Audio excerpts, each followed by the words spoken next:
అమితాబ్ బచ్చన్. మొత్తం ఆస్తులు 3,000 కోట్లు. ఒక సినిమాకి 10 కోట్ల వరకు రెమ్యూనేషన్ తీసుకుంటారు. అలాగే ఒక యాడ్కి 5 కోట్ల వరకు రెమ్యూనేషన్ తీసుకుంటారు. సల్మాన్ ఖాన్. మొత్తం ఆస్తులు 2,850 కోట్లు. ఒక సినిమాకి 100 నుంచి 150 కోట్ల వరకు రెమ్యూనేషన్ తీసుకుంటారు. అలాగే ఒక యాడ్కి 7.5 కోట్లు రెమ్యూనేషన్ తీసుకుంటారు. అక్షయ్ కుమార్. మొత్తం ఆస్తులు 2,660 కోట్లు. ఒక సినిమాకి 50 నుంచి 100 కోట్ల వరకు రెమ్యూనేషన్ తీసుకుంటారు.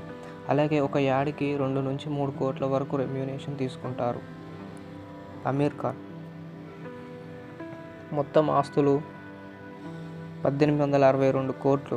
ఒక సినిమాకి 100 నుంచి 150 కోట్ల వరకు రెమ్యూనేషన్ తీసుకుంటారు. అలాగే ఒక యాడ్కి 5 నుంచి 7